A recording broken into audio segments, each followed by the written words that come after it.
Ellis is feeling like we have to go to Christy. There has to be some kind of medical explanation. Like, what do you mean it has to be a medical explanation, baby? Do you know where you are? Henry was real. I was like, Henry, baby, I like you.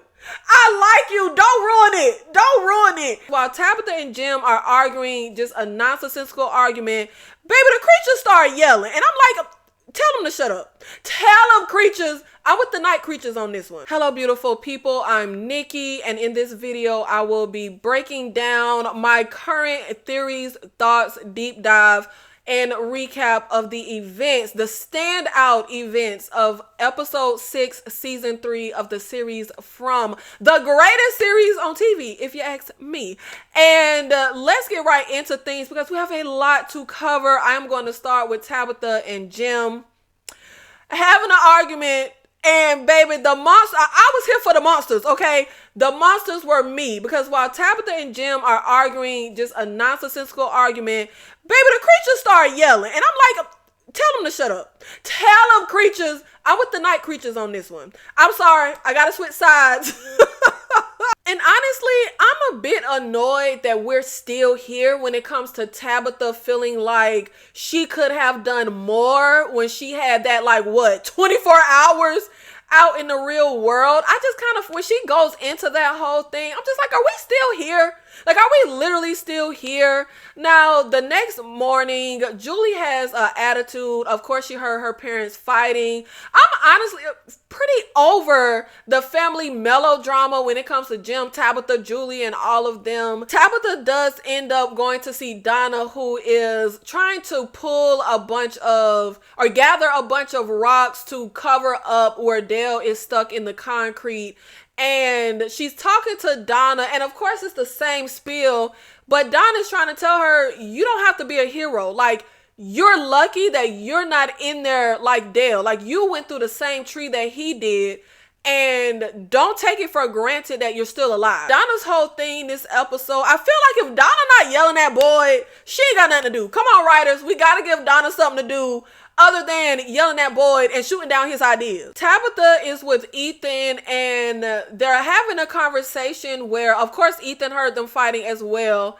And he goes to say how he liked it a lot better when they first came to From because there was no fighting. Like Julie tells us earlier, things are back to normal. And as we know, Tabitha and Jim were supposed to be getting a divorce.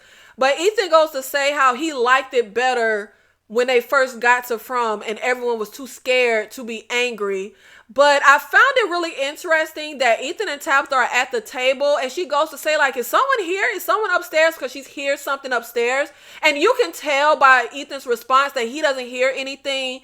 And this goes into my theory about the phone ringing. When the phone rings and Jim answers it, I have always said I don't think the phone is actually ringing. I think it's just something in Jim's mind.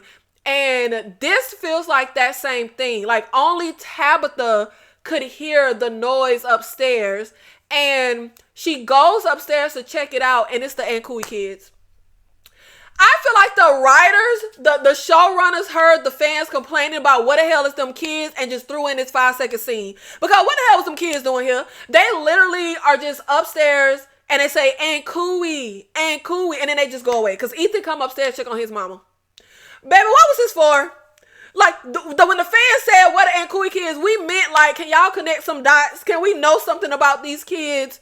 But I find it really interesting because I'm at the point where I have a theory where I'm like, okay, are all of the characters basically unreliable narrators throughout all 3 of these seasons?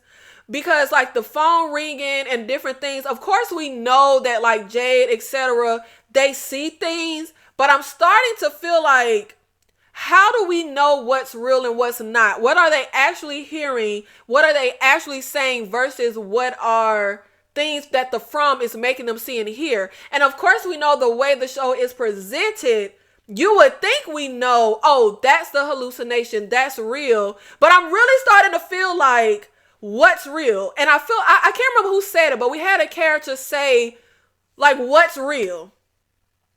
And Randall, we're going to get to Randall later. Randall is the one who says, like, what's real anymore? What's real here? And that really brought home for me, can we even rely on what we're being shown that the characters are hearing and seeing. We have Boyd and Jade, two of my favorite characters on the show next to Victor. But Boyd and Jade are in the bar talking about the numbers in the bottle tree, and Jade is trying to explain to Boyd that Tabitha was pushed out of a lighthouse and ended up falling near a hiking trail in Maine, and that maybe she experienced some kind of quantum event like a wormhole or any other type of theoretical event, and maybe there's like a dimensional rift, and the lighthouse is actually the same place as Camden, Maine, but just a different dimension. I really feel like my theory, or maybe like I feel like the From wanted Tabitha in Maine and wanted her to get Victor's dad. I really feel like everything is the From, as I call it. Tabitha got out because the From wanted to let her out. Tabitha came back because the From brought her back. I think the boy in white is the From. I think the totems are the From. I think it's all the From. And it's pulling all of the strings. The vegetables in the forest, the animals even ever being here, it's all the From. And I'm not sure if I'm leaning towards Jay's theory of like the quantum event. I don't think it's anything explainable. I feel like we're still trying to find like logical answers, even though I guess saying multi-dimension and wormhole isn't logical, but I don't think it's going to be anything that we have the capacity to even figure out. I don't know why I be saying we, like I'm in the From with these people. But Boyd is kind of like, I thought you said you had something exciting to show me, and Jade is like, nigga, this, like. But Boyd ends up giving Jay some information when he's like, did you look at the other bottle tree? Like when me and Sarah went out into the woods, there was another tree. I pulled down one of the bottles and it said 1864. And that triggers something for Jade, and he goes to get a paper that also said 1864, just like the one that Boyd found. And Boyd ends up telling Jade where he can find that second tree. So Jade goes out into the woods alone looking for the second bottle tree. And Dead Tom, the bartender, appears to Jade. And again, I think it's all the From.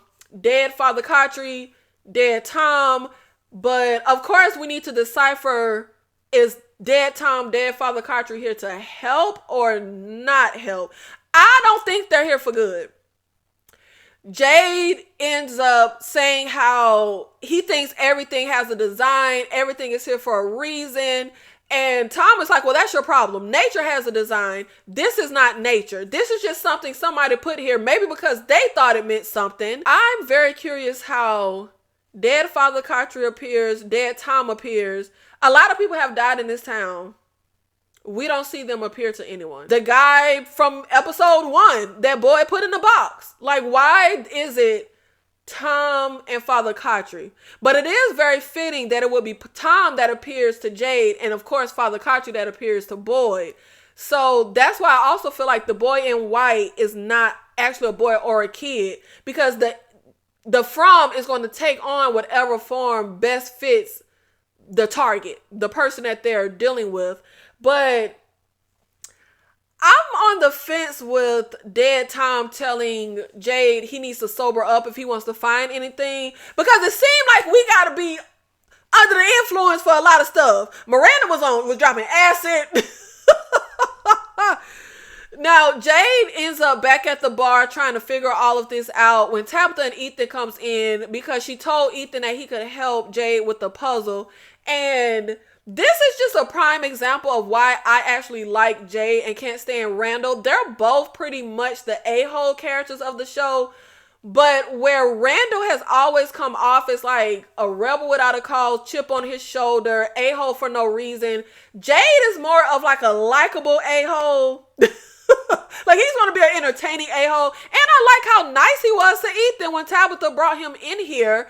And Jade ends up telling them about the second bottle tree and the same numbers, but how they're different placement and different handwriting. I think one was in cursive. Now, Jade and Ethan are sitting down trying to figure this puzzle out. And they notice that the 2s are written backwards and the 7s are written backwards. But they're only written backwards sometimes. Now, Jade ends up telling Ethan they have to figure out the pattern, and he goes over to sit with Tabitha, and they have a conversation, and are talking about the Ankui kids, and Jade is telling her how he doesn't think the kids are here to hurt her. They want her help. I feel like there has been a lot of theory that the kids were sacrificed, but I feel like them kids is evil, and they absolutely want to hurt Tabitha, and I feel like those kids probably was sacrificing people. I just really feel like it's not going to be what it seems. Like, you would think, oh, kids would be innocent or they would be victims. I'm seeing it a whole nother way. We have seen evil take the form of kids quite a bit. Tabitha ends up seeing a picture that Jade drew of the totem that he came across near that lake where they got the vegetables. And it flashes to her having a memory when Tabitha was a little girl, she would have these reoccurring nightmares. So we see Tabitha as a little girl, and she basically saw the place where the totems were and the 3 red stones. And when she mentions, did you see 3 red stones? Jade is shocked. Like, what? So Tabitha as a little girl either just had dreams about this place, which is the conclusion that Tabitha comes to, that her and Miranda dreamt about this place before coming. But I'm like, okay, did Tabitha just dream about this place before coming here? Or were those dreams actually a memory? In the flashback, what is Tabitha? Tabitha got to be maybe in her 40s on this show. The little girl, the way she's dressed looks like more than 40 years ago. Is Tabitha Eloise and has suppressed memories like Victor, and these were not nightmares, they were memories? I just find it interesting because Miranda dreamed about this place, Elgin dreamt about this place, but I just find it interesting that Tabitha had a dream of being there as a child, and she was attacked by something, but it was daytime, and we know the creatures come out at night, but we do know that we were told there's something worse than the creatures. I was really annoyed previously because I felt like we got off track with the whole plot of Boyd capturing a creature. Like, okay, I guess we just done left that, and I thought we got off track with Victor and Sarah finding Jasper because, of course, we got sidetracked when he went to go get the items to get Jasper because his dad popped up. So I'm very happy that we got back on track to find Jasper. We have Henry waiting for Victor in his room and wanting to talk to him. Victor is getting some stuff, and there's this toy car where Victor tells Henry a story about Mrs. Davis. And where the toy car came from, that she was on her way to come home buying this toy for her son who was sick and dying, saw this toy car in the back of a magazine. She knew it would make him smile. She drove far away to get it, and on her way home ended up in the From. I'm hoping, because y'all know how this show been doing this for 3 years, but I feel like there must be some type of importance to Mrs. Davis to this story, to have Victor tell this story to Henry, like make it a point to tell this story. Henry asks Victor if he can show him around the town. Of course, this man thought his son was dead for 40 years, so he just want to spend time with him. But Victor goes to say he has something important to do, and he doesn't think it's a good idea for his dad to tag along. I was feeling like I thought it was a good idea for Henry to tag along because Henry has come off very smart, very level-headed, but boy, was I proven wrong. When Victor is telling him he don't think it's a good idea to tag along, Henry just feels like he's being dismissed, so he's like, I'll just get out of your way.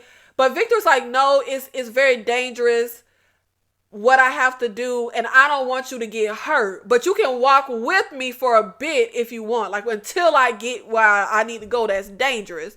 So Victor and Henry are walking from Colony House over to, of course we want to go to the tunnels to get Jasper, and Victor ends up telling Henry about going into the tunnels where the creatures live to get something that's going to save everyone. Victor wants his dad to turn back, but his dad is like, I'm not losing you again. I have your back. We're doing this together. Obviously, if you tell your dad you finna go do something dangerous, he gonna want to come with you. And I thought it was a good idea. One thing that I was sitting here like, come on now, child. When Victor is supposed to go get Jasper with Sarah, he deviates back to Colony House because he says he has to get supplies. Baby, the supplies that Victor had to get was a flashlight and toy army man, so they don't get lost down there. Which obviously I get, but I just feel like the show be making stuff sound really dramatic and of importance. Victor telling Sarah, I gotta get supplies. That didn't sound like I gotta get some toys and a flashlight. But this is why even with the Mrs. Davis story, I be hoping stuff gonna be significant, because obviously I've been watching from since the beginning. I covered the first 2 seasons on my channel, and stuff you always be feeling like some dialogue is important or an event is important, and we literally never circle back to it. Like, the show has a way of making stuff be real dramatic and feel real important when it ain't. But I just thought that was hilarious when I'm like, this the supplies? Like, when he said supplies, I don't know, I was thinking he had something to really get. But I am curious of why it's only Victor and Henry in the tunnel. I'm like, what happened to Sarah? Why include Sarah at the beginning if she wasn't going to be a part of actually getting Jasper? Like, that kind of annoyed me. Like, I wanted Sarah to be here. As we get into the tunnels, we approach the area where Jasper was and all that stuff when when Victor was last down here, and it's completely empty. And Victor is like, wait a minute, Jasper should be here. This is where I saw him. And they keep going deeper in. And he tells his dad that this chamber was full. And Henry is like, you know what? Maybe you confused. Maybe we need to go back. Maybe we need to get our bearings, make a plan. But Victor's like, no, we need to go deeper. I cannot leave without Jasper. Because, of course, he feels like this is going to save everyone. We get to a point where Victor only has one army man left to help them not get lost down here. And I really be feeling like, how you know that it's safe dropping these? How you know the creatures ain't gonna mess with them? But Henry was real. I was like, Henry, baby, I like you. I like you. Don't ruin it. Don't ruin it. Henry wanted to turn around. And Henry was acting the way Tabitha was when Victor keep telling them you gotta be quiet, and he keep talking just like Tabitha did. It was getting on my nerves. I thought Henry was level-headed. I thought Henry was gonna really add something. Henry was so scared and kept talking and kept wanting to turn around. Victor. I'm like, if you don't stop saying this man's name, he on a mission. You asked to be down here with him. But Victor just keeps being like, okay, not much further to go. Like, you gotta be quiet. Henry just keeps panicking. We could get lost down here, but Victor's like, we won't get lost. And I'm like, baby, listen to Victor. You been here for a hop. You acting like that cop. You been here for a hop, skip, jump in a minute. Follow Victor's lead. Like, just shut up and follow Victor's lead. It was just irking my nerve because Henry spent the whole time down here talking and saying we need to turn around. And I'm just like, Henry, shut the hell up. Victor survived for 40 years. I think he know what he's doing. Now, they do finally come across all that stuff and Jasper sitting at a table. One of the creatures are sleeping in a corner. Victor goes to grab Jasper, puts Jasper in his book bag, and Henry adds, I'm like, Henry, we were all rooting for you, Henry. We were all rooting for you. Henry go make a bunch of noise. Oh God, this was your mother's. He goes to pick like a shawl, a shirt, a blanket, something up. Like, this was your mother's. And I'm just like, Victor done told your ass to be quiet the entire time that y'all have been down here. Henry was pissing me off. And of course, Henry wakes the creature in the corner. But outside of the creature that we saw sleeping in the corner, we end up seeing this lady who is a creature. And she goes to say, you know, Victor, if you keep coming down here, one of these days we'll make you stay. I'm so pissed with Henry because you literally could have got us killed. But her saying that was odd to me because how often has Victor come down here? Why do the creatures never harm Victor? Why did the creatures move all of these things deeper into the cave? We know they always hear us in the daytime. So did they move it deeper because they knew that Victor and Sarah were looking for Jasper? But they end up making it safe out of the tunnels. Victor goes back to that little flatbed truck that he always like has all this stuff in and goes to sometimes. And he's in there with Henry. And Henry is still kind of freaking out. Like, why did they have this? Like, it's your mother's. And Victor is like, he doesn't know. Like, they just like to take things. Why do the creatures like to take things? Do they like to take things because they were once human? So they like to have like these human things that doesn't remind them of being human? Or do the creatures take things that belong to them when they were human before they were a creature? And is Miranda's item down there because Miranda was a creature? This just left me with so many questions. But Henry is wondering, like, what is this place that we're in? And Victor's like, I used to hide here before the people came. I come here sometimes. And he goes to tell his dad, Jasper knows things. I heard him tell Christopher a story about this place once. We have to make him tell us. Baby, Henry is like, Victor, that's a toy. I just thought that was so funny.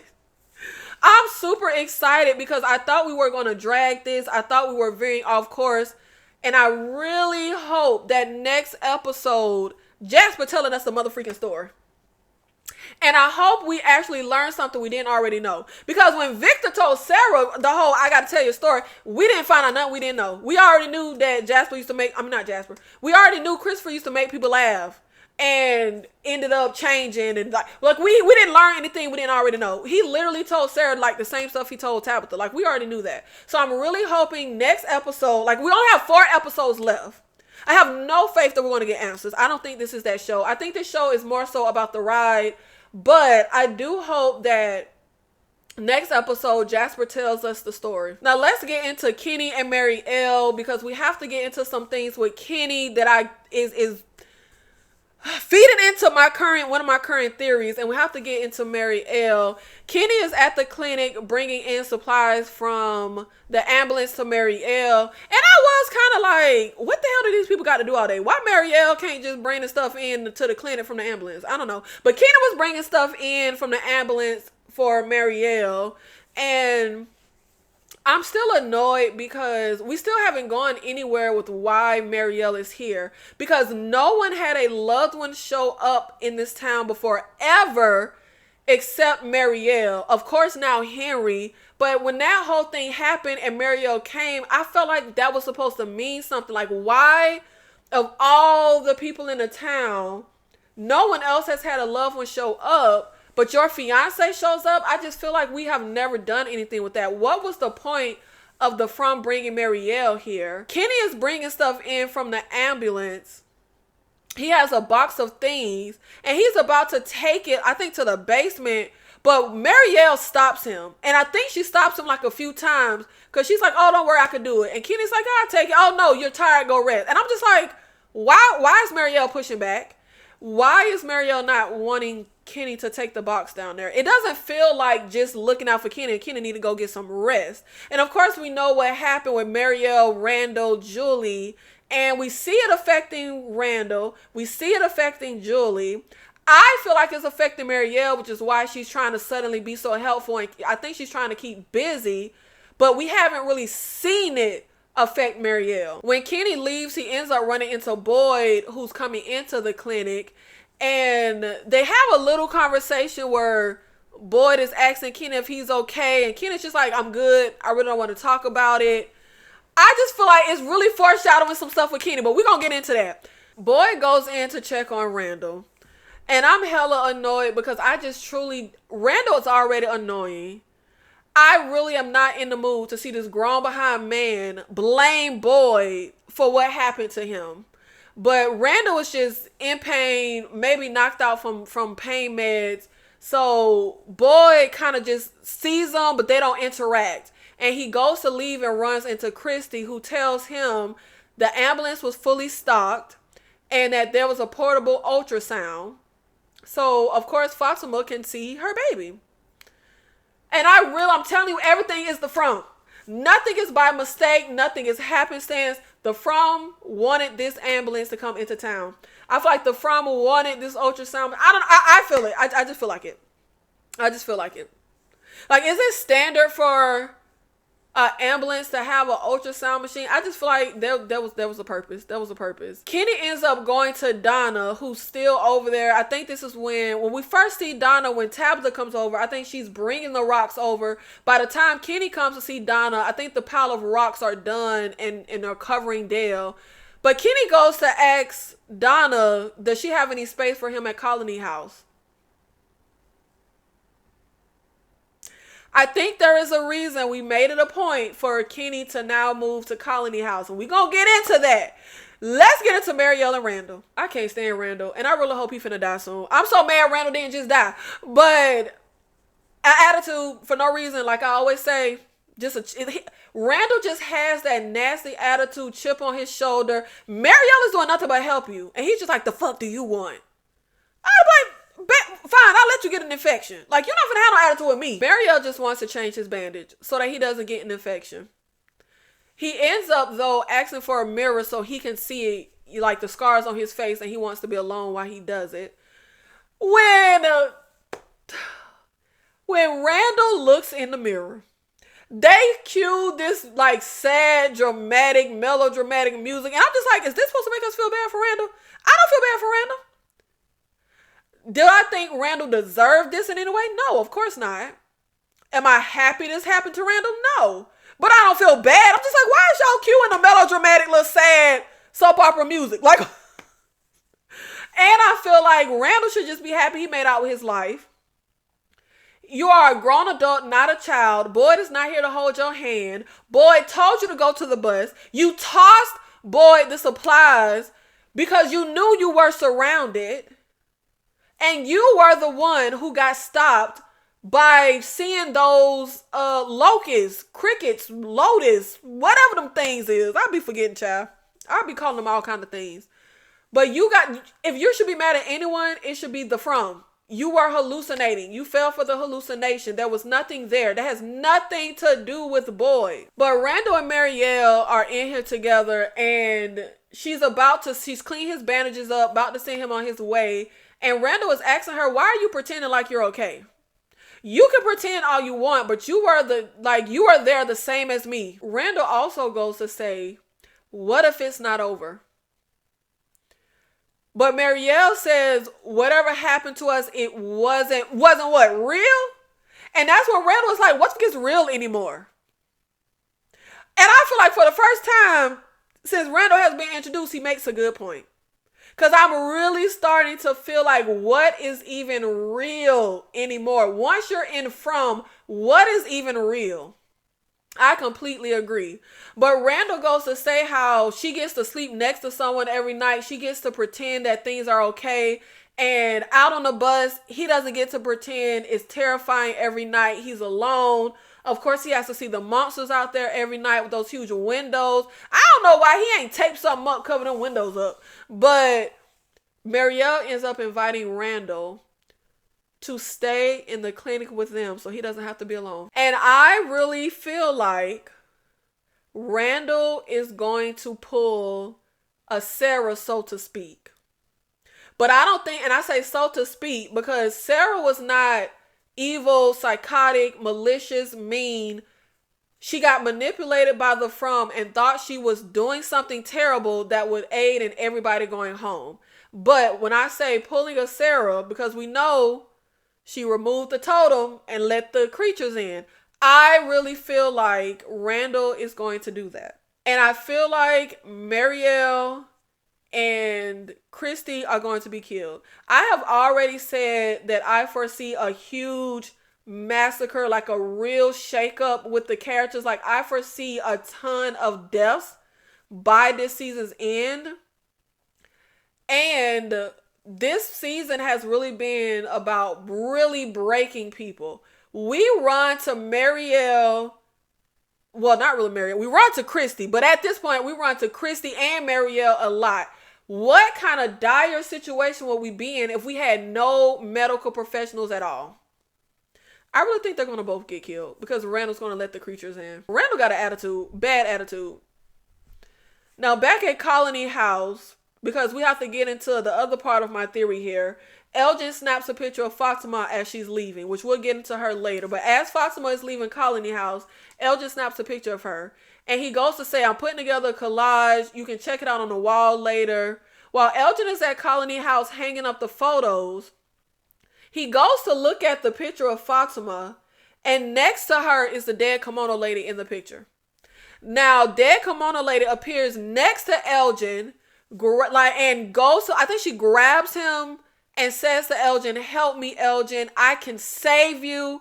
I can save all of you. I can help you go back home. Baby, what that sound like? That sound like what happened to Sarah. I feel like they're going to turn Elgin into Sarah. The dead kimono lady is going to get Elgin to do something really horrific with the promise that it'll lead to everybody going home. I think we're going to, on the same night, have Randall let the creatures in to the clinic. I don't know how, but I think maybe the sheriff's station will play a part because we know he has an axe to grind with Boyd. But I feel like he's going to let the creatures into the clinic. Marielle and Christy will get killed. And on the same night, Elgin is going to let the creatures into Community House, and it will be a huge slaughter and massacre. I think Donna is going to get killed. I do think Victor and Henry will survive. I did have a theory that that Ellis would end up having to kill Fatima as like a circle moment of the anger he has for his dad killing his mom. Like he's going to be put in that same position and is going to have to kill Fatima. But now I also have a theory that Elgin is going to let the creatures into Colony House. I've already felt like Fatima was turning into a creature. I think maybe Fatima will kill Ellis. Excuse me. I think Fatima will kill Ellis. But I think there's going to be a huge slaughter and massacre in Colony House and at the clinic on the same night. Or maybe we'll have a massacre at Colony House.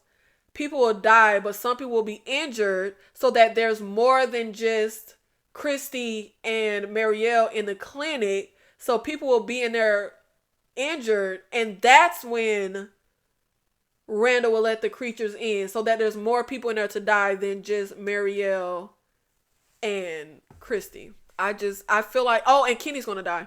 Because I feel like there was a reason why we had to make it a point of Kenny going to Donna right before Elgin has the dead kimono lady say, like, I can get everybody home. The same thing that was said to Sarah. I think Kenny's going to die in the Colony House massacre. Now let's get to Fatima and Ellis. Because I've been said Fatima ain't pregnant and she ain't pregnant with a baby. And that was the revelation this episode. Fatima and Ellis is having a conversation. Now what I thought was interesting was we don't know exactly what Fatima told Ellis. Ellis knows about these weird, unexplainable cravings, but we don't know if it's just the knowledge of her eating the rotten vegetables or if he knows about what happened with Nikki's body. They did not make that clear. Now, Fatima and Ellis are having a conversation in their room at Colony House. Ellis is feeling like we have to go to Christy. There has to be some kind of medical explanation. And they just keep annoying me with this stuff.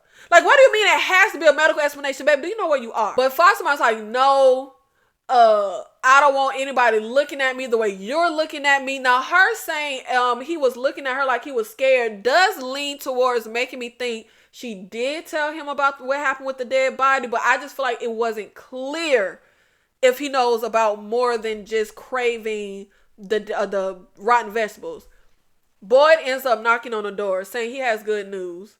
They go to invite him in, and he can tell looking at his son and Fatima's face, something is up. And Boyd is like, well, what's going on? They end up telling everything to Boyd. Again, I don't know if what she did with Nikki's body made the cut. But Ellis is going to say to Boyd, like, maybe these cravings are just the effects this place has on pregnancy. It doesn't mean there's something wrong with the baby. Talk about delusional and wishful thinking. But Boyd is like, well, Christy has an ultrasound machine. It was in the ambulance that came to town. That's what I came here for. Of course, Ellis is like, okay, yeah. Fatima's like, no, I don't want to. But I tell you, I was sitting here like, girl. Boyd leaves because Ellis asked him to give them a moment. And we linger on Boyd in the hallway for a minute. And I'm like, boy, you need to be thinking of how to kill Fatima. Your son gonna hate you, but you gotta be. But I really don't think, boy, if Fatima and Ellis doesn't die in Colony House, if my prediction of a Colony House massacre either doesn't happen or happens but they don't die, my original prediction was Fatima is turned into a creature. Boyd will go to try to kill her, but his son will initially like act to turn against Boyd and stand and protect Fatima. But he's going to turn around and kill Fatima just like his dad had to kill his mom. I just don't think we're going to write it, or I hope we don't write it. Well, Boyd not only kill the boy mama, but kill his wife. Like I'm so, first of all, Ellie's getting on my nerve, but I'm so over the attitudes to Boyd. I'm over the attitude that Ellis has with Boyd. I was so annoyed when Fatima had to tell him to check on Boyd after what happened to T. Chin. The rift between them just doesn't make any sense to me. So I just really don't want us to write in yet another thing that's going to pull the rift between them even worse. Because if Boyd killed Fatima, it's just over. But Fatima ends up telling Ellis she don't want to go through the ultrasound. Can't they just do it tomorrow? And I'm just like, girl, what's going to be the difference between today and tomorrow? But Ellis is like, we can't just hope that it gets better. We're in the dark. We need information. So they end up going to the clinic. Now, Fatima does tell Boyd and Ellis that she doesn't want anything to be said until they have to. So she doesn't want to tell her about eating the rotten vegetables, and presumably also tell her about what she did with Nikki's body if Boyd and Ellis knows that part already. So we're at the clinic. It's Marielle, Christy, Fatima, Ellis, and Boyd. And Christy is the one doing the ultrasound. Marielle is standing behind her, and she goes to give them like the proverbial, like, temper your expectations. It's early in the pregnancy. The baby is probably the size of an acorn. If we're lucky, we could see arms and legs. But as she goes to start the ultrasound, Christy and Marielle look at each other kind of confusing. Boyd is like, what's going on? And Christy is like, I don't see anything. You're not pregnant. Fatima is shocked. The man, she looks again. Christy does, and she explains, like, this is your uterus. This is what a baby is supposed to be. There's nothing there. What really stood out to me was Fatima saying, no, there's something inside of me, and I need you to find it. I'm like, baby, if y'all don't ultrasound her whole body and not just the uterus. Marielle goes to say there's nowhere else to look. Yeah, there's nowhere else to look if you're looking for a baby. We're not looking for a baby. But it ends with Ellis saying we need to tell them. I'm like, if y'all don't put her in a full body scan like old girl did in that movie Prometheus, like there's something growing in there, like something inside of her. But the thing is, I don't know if it's something that can be seen or not. But I'm like, babe, we need to scan her whole body. We need to scan her whole body. Right now, my current theories are Colony House Massacre with Elgin turning into Sarah, letting the creatures in, doing their bidding, thinking it's going to send everybody home, and Randall letting the creatures into the clinic, just being the a-hole that he is, and having his chip on his shoulder. I just foresee, I've said from the beginning of the season that I foresee real devastation. And yes, T-Chin was devastating, but I'm talking about multiple deaths of major characters devastating. I see Donna, Kenny. I did say I see Ethan getting killed, but not connected with this current theory. But I do see Ethan getting killed before the season is out. But I just foresee a huge massacre, a huge devastation. But we'll see if I'm right or not. Let me know in the comments, what are your current theories and thoughts on From so far? 4 episodes to go. Also, I will be here Thursday night for a live deep dive into a lot of more like in-depth theories and thoughts on From So Far with my girl Julie B Deep Dives. So make sure you are subscribed and have your bell notifications on so you are here for all things of the From. And if you are interested in horror, I also have my horror content where I am covering the latest horror movies. I did recently cover The Substance, Oddity, Alien Romulus, and many more. So please make sure you check all of that out. Check out my lives. I did just have my live horror panel celebrating Halloween. We dressed up, we did cosplay, we did horror skits, we had tons of fun. So check out the live tab on the channel and please make sure you check that out. And I appreciate you guys so much for supporting the channel. Shout out to all the new people on the channel, all the new subs. Thank you so much for the engagement. Please keep it going. It helps small channels. It helps with the algorithm. So please make sure you are commenting on the videos, liking the videos. Please make sure you are subscribed. And I will see you in the next one. Thank you. Goodbye. Goodbye.